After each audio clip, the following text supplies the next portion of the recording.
trans electronic music. It's right there on the album cover. This comic popped into my brain as I was organizing my vinyl records. Back in high school, my friends and I would get into heated debates, not about sports or prom dates, but about our favorite classical composer. Was it Bach, Beethoven, or Mozart? There were plenty to choose from, sure, but those three were always the holy trinity. The funny thing? We were all in metal bands, shredding guitars by night, but secretly swooning over classical counterpoint by day. Guys like Yngwie Malmsteen made that connection easy. He brought Bach to the fretboard like a lightning bolt in leather pants. Inspired, we all tried, and mostly failed, to master Bach's two-part invention number 4 in D minor on the piano.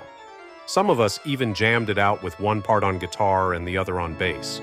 I remember recording a few classical pieces on the bass myself. That love never left. Then one day in the 80s, I stumbled across Switched On Bach by Wendy Carlos. A revelation. Bach on a Moog synthesizer? It was like aliens had landed and decided to throw a Baroque rave. I was instantly obsessed. To this day, if I hear a Moog, I'm in.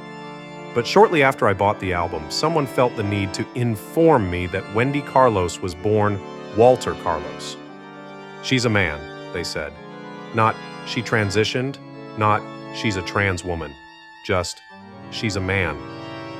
I don't remember exactly how I reacted, maybe with confusion or discomfort, but one thing I know for sure, it didn't change how the music made me feel. The same thing happened when I gave a report on David Bowie in class. After I finished, the class clown, pretty sure his name was Scott, asked, "Is Bowie gay?" The room erupted in laughter. I didn't flinch. I told them he was bisexual. I saw the teacher give me a subtle nod. Maybe for the report, maybe for not playing into the juvenile nonsense, maybe both. Back then, being gay was the taboo. Now it's trans rights that are in the crosshairs. And while things are better, we're still a long way from good.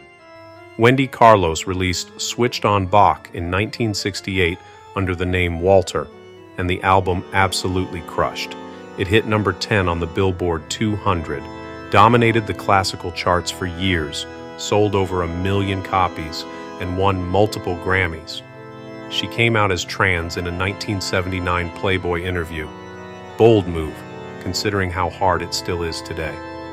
Wendy once said she'd always been concerned with liberation and just wanted to liberate herself. That hit me. Because really, why should an artist's gender or sexuality matter to anyone consuming their art? If it doesn't hurt you, why let it bother you? In my comic, Bud enjoys Wendy Carlos's music until he learns she's trans. Suddenly, he feels like the synth has been tainted, like transness is contagious. Joe steps in to remind him that Wendy isn't the one who's confused. Bud is. And the only real cure for that confusion is education and exposure. Most transphobia isn't rooted in experience, it's rooted in ignorance. Back in 1966, New York sexologist Harry Benjamin published The Transsexual Phenomenon, a book that helped guide Carlos's own journey.